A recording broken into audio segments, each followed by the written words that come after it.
आज अपन इस वीडियो में क्लास 10th का चैप्टर 1 रासायनिक अभिक्रिया एवं समीकरण केमिकल रिएक्शन एंड इक्वेशन को बिल्कुल आसान भाषा में समझने की कोशिश करते हैं। तो चैप्टर की शुरुआत करते हैं एक बेहतरीन हिंदी थॉट से। सफलता की सबसे बड़ी कुंजी आपकी रणनीति है। रणनीति बोलूं तो प्लानिंग। सफलता इस बात पर भी निर्भर करती है कि आपकी प्लानिंग कैसी है। आप जो भी कुछ करना चाहते हो उसके लिए आप एक पहले बेहतरीन प्लानिंग बना लें और उस प्लानिंग पर तब तक काम करें जब तक आपको सक्सेस नहीं मिल जाती। चैप्टर की शुरुआत करते हैं। चैप्टर में सबसे पहले हम पढ़ेंगे परिवर्तन के बारे में। किसी भी पदार्थ का पहले की तुलना में बदल जाना परिवर्तन कहलाता है। परिवर्तन दो प्रकार के होते हैं। पहला है रासायनिक परिवर्तन, दूसरा है भौतिक परिवर्तन। तो फर्स्ट हम स्टार्ट करते हैं रासायनिक परिवर्तन को। वह परिवर्तन जिसमें पदार्थ के रासायनिक गुण व रासायनिक संगठन बदल जाता है उसे रासायनिक परिवर्तन कहते हैं। ऐसा अब रासायनिक परिवर्तन की तीन विशेषताएं दी हुई हैं। रासायनिक परिवर्तन स्थायी होते हैं और रासायनिक परिवर्तन में पुनः प्रारंभिक पदार्थ प्राप्त नहीं किया जा सकता है। अब हैं रासायनिक परिवर्तन के उदाहरण। पहला उदाहरण है दूध का दही में बदलना, दूसरा है लोहे पर जंग लगना, तीसरा है कागज का जलना, चौथा है प्रकाश संश्लेषण और पांचवा है भोजन का पाचन। अब इसमें आपने लोहे पर जंग लगना 7th क्लास में अच्छे से पढ़ा होगा। तो मेरे को कमेंट बॉक्स में बताइए, जब लोहे पर जंग लगती है तो लोहे का वजन बढ़ता है या घटता है? अब देखो, रासायनिक परिवर्तन की हमारे पास तीन विशेषताएं थी। उन विशेषताओं को हम इस उदाहरण से समझने की कोशिश करते हैं। दूध दही में बदल जाता है तो दही से वापस दूध नहीं बन सकता। तो ऐसे परिवर्तन जो एक ही दिशा में चलते हैं उन परिवर्तनों को हमेशा अनुत्क्रमणीय परिवर्तन बोलते हैं। दूसरा, ऐसे परिवर्तन जिसमें स्थायी उत्पाद बनता है, मतलब उसको वापस चेंज नहीं किया जा सकता पहले वाले पदार्थ के अंदर, तो उस परिवर्तन को हम स्थायी परिवर्तन बोलते हैं। यहाँ दूध से दही एक स्थायी उत्पाद है, दही को वापस हम दूध में नहीं बदल सकते, इसलिए रासायनिक परिवर्तन स्थायी होते हैं और अनुत्क्रमणीय होते हैं। ये दोनों बातें इंपॉर्टेंट हैं। नेक्स्ट है हमारा भौतिक परिवर्तन। वह परिवर्तन जिसमें पदार्थ के भौतिक गुण बदलते हैं उन्हें भौतिक परिवर्तन कहते हैं। भौतिक परिवर्तन होते हैं वो अस्थायी होते हैं और भौतिक परिवर्तन उत्क्रमणीय होते हैं। भौतिक परिवर्तन में पुनः प्रारंभिक पदार्थ प्राप्त किया जा सकता है। उदाहरण में पहला उदाहरण है बर्फ का पिघलना, नमक का पानी में घुलना, कागज का फटना, सलाद काटना। ये सारे के सारे उदाहरण हैं हमारे भौतिक परिवर्तन के। अब मैं आपको बताऊं, देखो, बर्फ को जब हम गर्म करेंगे तो वो वाटर के अंदर बदलेगी। अब वाटर को हम वापस बर्फ के अंदर बदल सकते हैं फ्रीज करके, इसलिए भौतिक परिवर्तन को अस्थायी परिवर्तन बोला जाता है, क्योंकि इसके अंदर बनने वाला उत्पाद जल स्थायी नहीं है, इसको वापस हम बर्फ में बदल सकते हैं। अब ऐसे परिवर्तन तो दोनों दिशाओं में चलते हैं, उत्पाद अभिकारक अभिकारक वापस उत्पाद में बदल जाए, उस परिवर्तन को हम बोलते हैं उत्क्रमणीय। अब हम पढ़ते हैं रासायनिक अभिक्रिया के बारे में। किसी भी पदार्थ में रासायनिक परिवर्तन के होने को ही रासायनिक अभिक्रिया कहते हैं।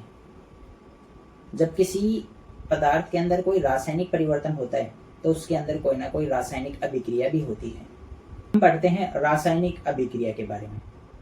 किसी भी पदार्थ में रासायनिक परिवर्तन के होने को ही रासायनिक अभिक्रिया कहते हैं।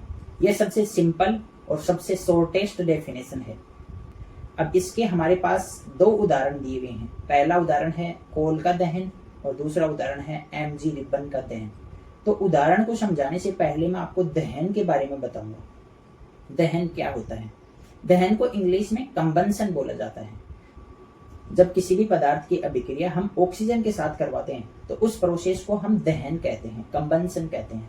यहाँ पर हम पहले उदाहरण में देखते हैं कोल का दहन।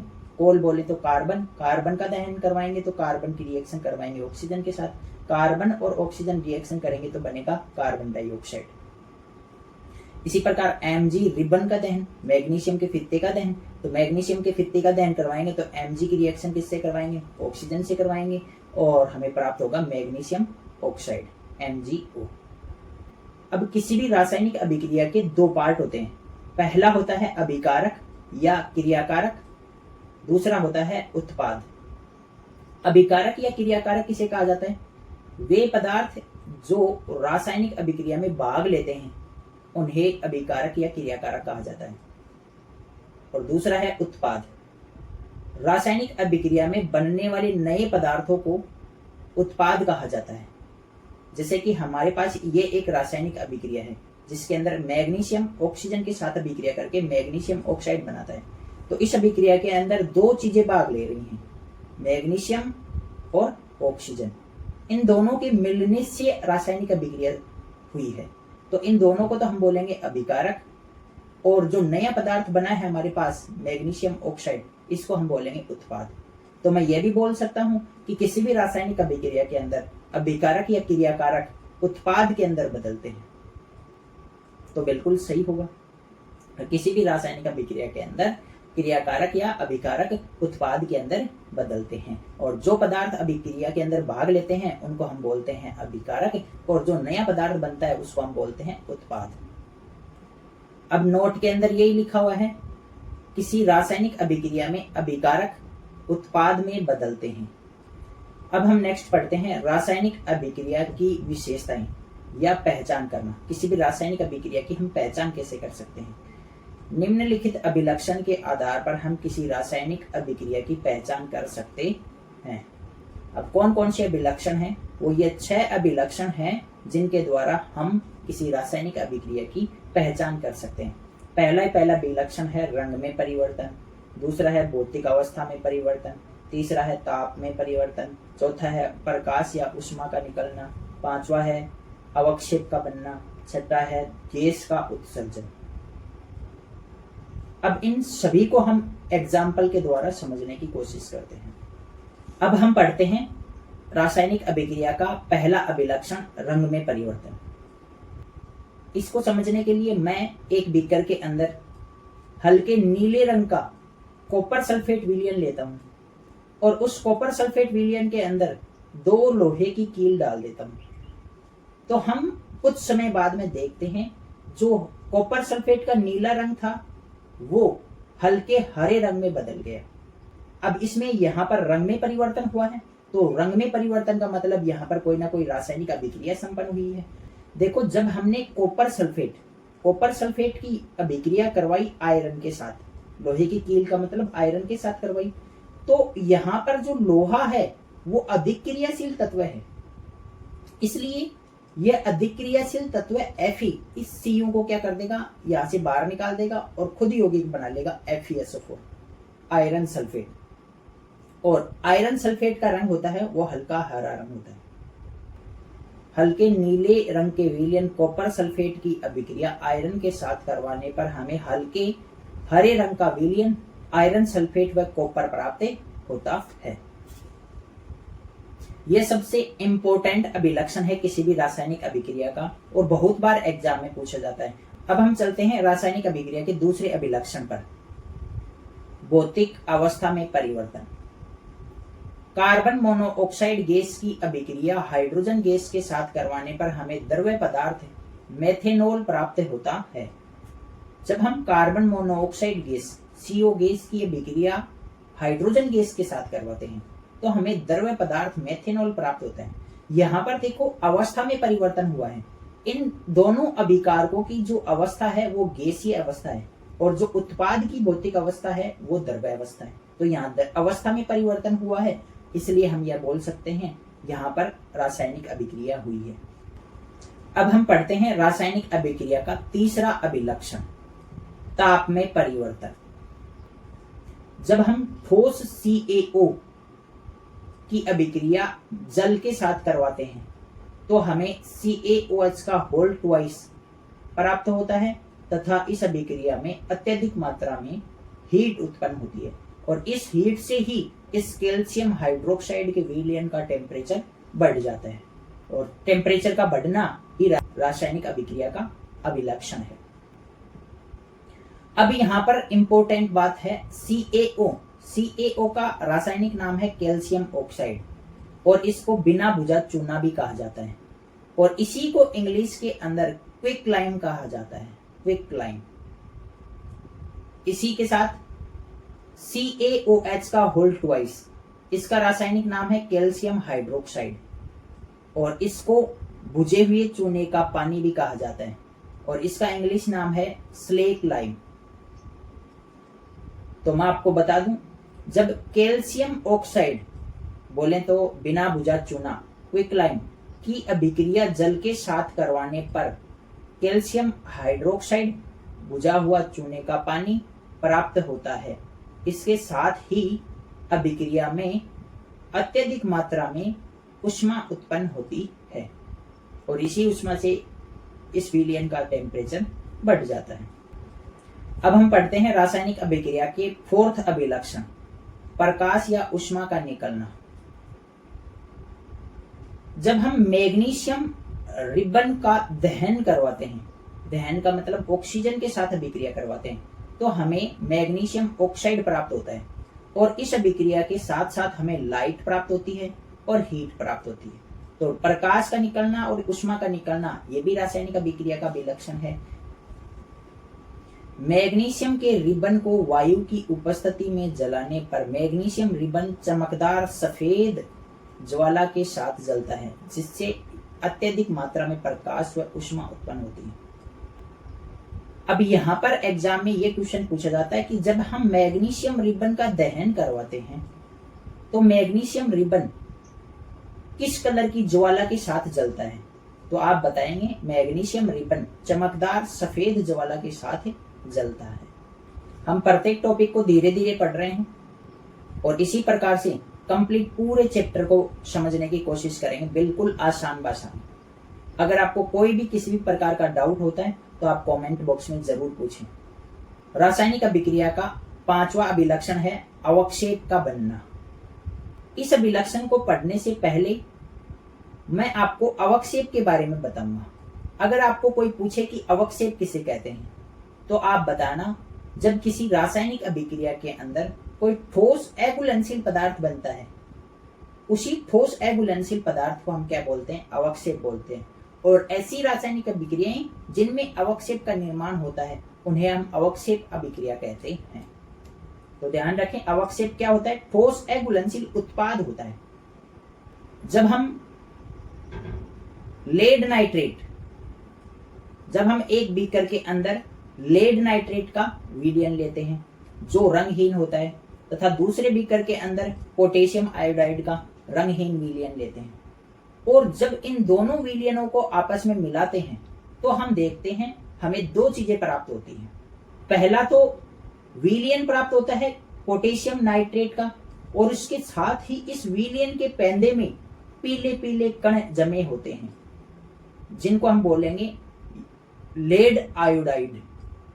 जब हम लेड नाइट्रेट की अभिक्रिया पोटेशियम आयोडाइड के साथ करवाते हैं तो हमें लेड आयोडाइड, पीला अवक्षेप तथा पोटेशियम नाइट्रेट प्राप्त होता है।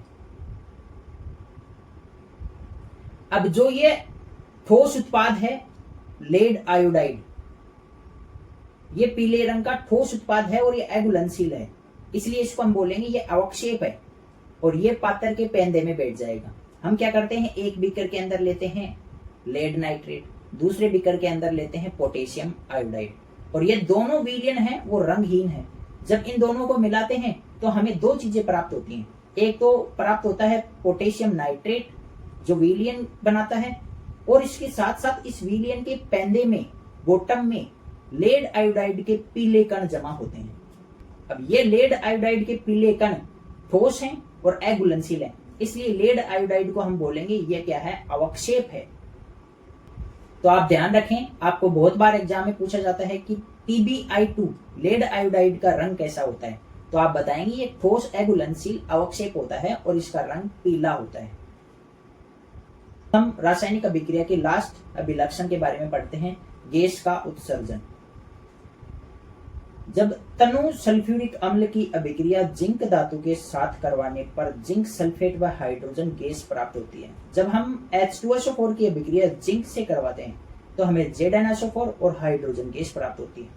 अब इस रिएक्शन को हम एक डायग्राम के द्वारा समझने की कोशिश करते हैं। हमारे पास एक कॉनिकल फ्लास्क है और इस कॉनिकल फ्लास्क में हमने भर रखा है तनु सल्फ्यूरिक अम्ल, और इस कॉनिकल फ्लास्क के फेस पर, चेहरे पर हमने कॉर्क लगा दी, लकड़ी का टुकड़ा लगा दिया, और इस लकड़ी के टुकड़े में एक हमने कांच की नली भी लगा दी। जब हम इस कांच की नली के द्वारा जिंक के छोटे छोटे टुकड़े इस तनु सल्फ्यूरिक अम्ल के विलयन में डालते हैं तो हम देखते हैं इस विलयन से एक गैस बाहर निकल रही है इस पाइप के द्वारा, इस कांच की नलिका के द्वारा, और वह गैस होती है हाइड्रोजन गैस। तो गैस का उत्सर्जन रासायनिक अभिक्रिया का अभिलक्षण है। तो हम अभी रासायनिक अभिक्रिया के सभी अभिलक्षणों के बारे में एग्जाम्पल सहित समझ चुके हैं, और मैं उम्मीद करता हूं आपको सारे एग्जाम्पल अच्छे से समझ में आए हैं। अगर एग्जाम में आपको कोई भी अभिलक्षण पूछा जाता है तो आप एग्जाम्पल के द्वारा देकर आए। और विशेषकर ध्यान रखने वाली बात यह है, जब भी आप एग्जाम के अंदर कोई रासायनिक अभिक्रिया लिखो तो उस रासायनिक अभिक्रिया के जितने भी अभिकारक हैं और जितने भी उत्पाद हैं उनका नाम नीचे जरूर लिखें। जैसे मेरा लिखा हुआ है यहाँ पर सल्फ्यूरिक अम्ल, जिंक सल्फेट, हाइड्रोजन गैस, ये सारे नाम लिखना बहुत ज्यादा जरूरी है। पढ़ते हैं रासायनिक समीकरण। देखो ये हमारे पास एक रासायनिक अभिक्रिया लिखी हुई है, यहाँ पर लिखा हुआ है मैग्नीशियम ऑक्सीजन के साथ अभिक्रिया करके मैग्नीशियम ऑक्साइड बनाता है। अब हम मैग्नीशियम लिखेंगे तो हमें ज्यादा समय लगेगा, ऑक्सीजन लिखेंगे फिर तीर का निशान लगाएंगे और फिर मैग्नीशियम ऑक्साइड लिखेंगे, इतना नाम लिखेंगे तो हमें ज्यादा समय लगेगा। और इसको अगर हम शॉर्टकट तरीके से लिखना चाहें कि मैग्नीशियम की जगह नाम नहीं लिखकर उसका सिंबल लिखें Mg, ऑक्सीजन का नाम नहीं लिखकर उसका सिंबल लिखें MO2, इसी प्रकार मैग्नीशियम ऑक्साइड नहीं लिखकर उसका सूत्र लिखें MgO, तो हमें एक समीकरण प्राप्त होगी और इसी समीकरण को हम रासायनिक समीकरण बोलेंगे। तो इसकी डेफिनेशन ऐसे लिखेंगे, जब किसी रासायनिक अभिक्रिया में भाग लेने वाले अभिकारक और उत्पादों को उनके अणुसूत्रों, उनके संकेतों के रूप में लिखा जाता है तो जो समीकरण हमें प्राप्त होती है उसी समीकरण को हम रासायनिक समीकरण कहते हैं। यही डेफिनेशन यहाँ लिखी हुई है, किसी रासायनिक अभिक्रिया में भाग लेने वाले क्रियाकारक व उत्पादों को उनके संकेतों व अणुसूत्र के रूप में लिखने पर प्राप्त समीकरण को रासायनिक समीकरण कहते हैं। तो यह तो हुई हमारे पास शब्द समीकरण, इसमें सारे नाम लिखे हुए हैं शब्दों के रूप में, तो इसको तो बोलेंगे हम शब्द समीकरण। और जब हम इन शब्दों को संकेतों के रूप में लिखें तो उसको हम बोलेंगे रासायनिक समीकरण। अब ये रासायनिक समीकरण दो प्रकार की होती हैं। पहली है असंतुलित रासायनिक समीकरण। हमारे पास ये एक रासायनिक समीकरण लिखी हुई है और इस रासायनिक समीकरण के लिए मैंने एक ये टेबल बनाई है। टेबल में मैंने 3 कॉलम बनाए। पहले कॉलम में लिखा तत्व, दूसरे कॉलम में लिखा अभिकारक या क्रियाकारक और तीसरे कॉलम में लिखा उत्पाद। हमारे पास इस रासायनिक अभिक्रिया के अंदर 2 प्रकार के तत्व हैं, एक तो है Mg और एक है ऑक्सीजन। अगर हम अभिकारक साइड में Mg की संख्या देखें तो वह है 1 और उत्पाद साइड में देखें Mg की संख्या 1 है। और हम ऑक्सीजन के नंबर देखें, अभिकारक साइड में 2 हैं क्योंकि इसके पैरों में 2 लिखा हुआ है, और उत्पाद साइड में देखें तो ऑक्सीजन के नंबर 1 हैं। अब हम ये देखें कि इस रासायनिक अभिक्रिया में टोटल परमाणु अभिकारक साइड में तो देखो 3 हैं और उत्पाद साइड में 2 हैं। अभिकारक साइड में टोटल परमाणु कितने हुए? 3, और उत्पाद साइड में टोटल परमाणु हुए 2, तो दोनों बराबर नहीं हुए। तो ऐसी रासायनिक समीकरण जिसमें अभिकारक परमाणुओं की कुल संख्या उत्पाद परमाणुओं की कुल संख्या के बराबर नहीं होती है, उस रासायनिक समीकरण को हम असंतुलित रासायनिक समीकरण कहते हैं। वह रासायनिक समीकरण जिसमें अभिकारक परमाणुओं की कुल संख्या उत्पाद परमाणुओं की कुल संख्या के बराबर नहीं होती है उसे असंतुलित रासायनिक समीकरण कहते हैं। अगला है असंतुलित रासायनिक समीकरण को कंकाली रासायनिक समीकरण भी कहा जाता है। तो आपको पूछा जाएगा कंकाली रासायनिक समीकरण किसे कहते हैं, तो आप बताएंगे असंतुलित रासायनिक समीकरण का ही दूसरा नाम है कंकाली रासायनिक समीकरण। संतुलित रासायनिक समीकरण। अब यहाँ पर हमारे पास एक रासायनिक समीकरण लिखी हुई है। इस रासायनिक समीकरण के लिए मैंने एक ये टेबल बनाई है। तत्व देखें तो Mg और O हैं। अभिकारक साइड में अगर Mg के नंबर देखें तो 2 हैं और उत्पाद साइड में Mg के नंबर देखें तो 2 हैं।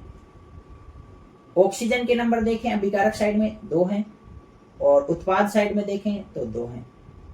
तो इस रासायनिक समीकरण में हम देखें कुल अभिकारक परमाणु 4 हैं, तो कुल उत्पाद परमाणु भी कितने हैं? 4 हैं। तो ऐसी रासायनिक समीकरण जिसमें अभिकारक परमाणुओं की कुल संख्या उत्पाद परमाणुओं की कुल संख्या के बराबर होती है, उस रासायनिक समीकरण को हम संतुलित रासायनिक समीकरण कहते हैं। वह रासायनिक समीकरण जिसमें अभिकारक परमाणुओं की कुल संख्या उत्पाद परमाणुओं की कुल संख्या के बराबर होती है उसे संतुलित रासायनिक समीकरण कहते हैं। नेक्स्ट हम पढ़ते हैं द्रव्यमान संरक्षण नियम। संरक्षण का मतलब है बचाना, नष्ट होने से बचाना। इस नियम के अनुसार किसी भी रासायनिक अभिक्रिया के अंदर अभिकारकों का कुल द्रव्यमान उत्पादों के कुल द्रव्यमान के बराबर होता है हमेशा, क्योंकि रासायनिक अभिक्रिया के अंदर द्रव्यमान न तो नष्ट होता है और न ही उत्पन्न होता है। तो यहां पर लिखा हुआ है अभिकारक परमाणुओं का कुल द्रव्यमान बराबर होगा उत्पाद परमाणुओं के कुल द्रव्यमान के। इस नियम के अनुसार किसी रासायनिक अभिक्रिया में अभिकारक परमाणुओं का कुल द्रव्यमान उत्पाद परमाणुओं के कुल द्रव्यमान के बराबर होता है, अर्थात रासायनिक अभिक्रिया के दौरान न तो द्रव्यमान नष्ट होता है और न ही द्रव्यमान उत्पन्न होता है। तो यही हमारा द्रव्यमान संरक्षण का नियम है। अब ध्यान रखने योग्य बात यह है कि संतुलित रासायनिक समीकरण है वो ही द्रव्यमान संरक्षण नियम की पालना करती है। असंतुलित रासायनिक समीकरण है वो द्रव्यमान संरक्षण नियम की पालना नहीं करती है। अब हम नेक्स्ट टॉपिक पढ़ते हैं रासायनिक अभिक्रिया को लिखने के नियमों के बारे में। तो रासायनिक अभिक्रिया को लिखने के टोटल 7 नियम हैं और बिल्कुल आसान नियम है। पहला नियम यही है भाई, रासायनिक अभिक्रिया में जितने भी अभिकारक हैं उनको तीर के निशान के बाईं ओर लिखा जाता है। रासायनिक अभिक्रिया में बनने वाले उत्पाद को तीर के निशान के दाईं ओर लिखा जाता है। तीसरा नियम है रासायनिक अभिक्रिया में यदि 2 या 2 से अधिक अभिकारक हैं तो उनके बीच में प्लस का चिन्ह लगाया जाता है। चौथा नियम है रासायनिक अभिक्रिया में अभिकारकों तथा उत्पादों के बीच में तीर का निशान लगाया जाता है और तीर की दिशा उत्पाद की ओर होती है हमेशा। तो 4 नियम तो ये सिंपल मैंने आपको बता दिए। आप पढ़ सकते हैं रासायनिक अभिक्रिया में भाग लेने वाले अभिकारकों को हमेशा तीर के निशान के बाईं ओर लिखा जाता है और उत्पादों को दाईं ओर लिखा जाता है। दूसरा नियम। तीसरा नियम है 2 या 2 से अधिक अभिकारक होंगे तो उनके बीच में प्लस का चिन्ह लगाया जाएगा। चौथा नियम है तीर का निशान लगाते हैं और तीर की दिशा उत्पाद की ओर होती है। अगला 5 नियम है, यह इंपॉर्टेंट है। अभिकारक तथा उत्पाद की भौतिक अवस्था को उनके साथ कोष्टक में लिखा जाता है। ठोस के लिए S लगाया जाता है, द्रव्य के लिए L लगाया जाता है, गैस अवस्था के लिए G लगाया जाता है, जलीय विलयन के लिए AQ लगाया जाता है, तनु विलयन के लिए DIL लगाया जाता है तथा सांद्र विलयन के लिए CONC लगाया जाता है। CONC का मतलब होता है कंसंट्रेट और DIL का मतलब होता है डाइल्यूट। डाइल्यूट और कंसंट्रेट में जल की मात्रा का अंतर है। डाइल्यूट के अंदर जल अधिक मात्रा में होता है और कंसंट्रेट के अंदर जल कम मात्रा में होता है। और एक्वस का मतलब जलीय विलयन, जल में डाला गया उसको। जैसे कि हम H2SO4 के पास में लिखा है AQ, मतलब H2SO4 को जल में डाला गया है। और जिंक के कोष्टक में लिखा हुआ S, मतलब ये सॉलिड है। ZnSO4 के कोष्टक में लिखा AQ, इसका मतलब ये एक्वस सॉल्यूशन है, जलीय विलयन है। और H के पास में लिखा हुआ G, तो ये गैस बन रही है, हाइड्रोजन गैस। अब मैं अगेन यह बात आपको कहना चाहूंगा, जब भी आप कोई रासायनिक अभिक्रिया लिखते हैं या रासायनिक समीकरण लिखते हैं तो उसके नीचे उनके अभिकारकों के और उत्पादों के नाम जरूर लिखें। नेक्स्ट है हमारा 6 नंबर, ऊष्माक्षेपी अभिक्रिया के लिए उत्पाद की ओर प्लस का चिन्ह लगाकर हीट लिखा जाता है तथा ऊष्माशोषी अभिक्रिया के लिए उत्पाद की ओर ऋण चिन्ह लगाकर हीट लिखा जाता है। जब कोई ऊष्माक्षेपी अभिक्रिया होती है, ऊष्माक्षेपी का मतलब जिस अभिक्रिया के अंदर ऊष्मा बाहर निकलती है, तो उसमें उत्पाद की साइड में आप प्लस का चिन्ह लगाओगे और हीट लिखोगे। और जब किसी अभिक्रिया में ऊष्मा बाहर नहीं निकलती, ऊष्मा अवशोषित होती है, तो उसमें उत्पाद की साइड में माइनस का चिन्ह लगाओगे और हीट लिखोगे। जब हम ठोस CaO की अभिक्रिया जल के साथ करवाते हैं तो कैल्शियम हाइड्रोक्साइड प्राप्त होता है और इस अभिक्रिया में खूब सारी हीट निकलती है, इसलिए हमने प्लस का चिन्ह लगाकर लिखा। और जब हम CaCO3 को गर्म करते हैं, मतलब ऊष्मा देते हैं, तो यह CaO और कार्बन डाइऑक्साइड के अंदर डूबता है। तो यहाँ पर हमने ऊष्मा दी, ऊष्मा अवशोषित हुई अभिक्रिया में, तो माइनस का चिन्ह लगाकर हीट लिखा हमने। लास्ट है, अभिक्रिया के लिए आवश्यक ताप, दाब व उत्प्रेरक को तीर के निशान के ऊपर लिखा जाता है। अभिक्रिया के लिए जो भी ताप की आवश्यकता होगी, दाब की आवश्यकता होगी, उस ताप दाब को हम तीर के निशान के ऊपर लिखेंगे। जैसे हम N2 की अभिक्रिया जब H2 से करवाते हैं तो हमें NH3 प्राप्त होता है और NH3 का नाम है अमोनिया। और इस अभिक्रिया के लिए 500 डिग्री सेल्सियस का टेम्परेचर और 200 एटमॉस्फेरिक प्रेशर की आवश्यकता होती है, जो इस तीर के निशान के ऊपर लिखा हुआ है। अब उत्प्रेरक के बारे में हमारे सिलेबस में ज्यादा कुछ दिया हुआ नहीं है, बाकी इसकी डेफिनेशन इस चैप्टर के लास्ट में आपको मिल जाएगी, तो आप उसको याद कर सकते हैं। आज का वीडियो यहीं समाप्त करते हैं। मैं आशा करता हूं आपको अच्छे से समझ में आए हैं सारे कॉन्सेप्ट, सारी reactions. Thank you for watching this video.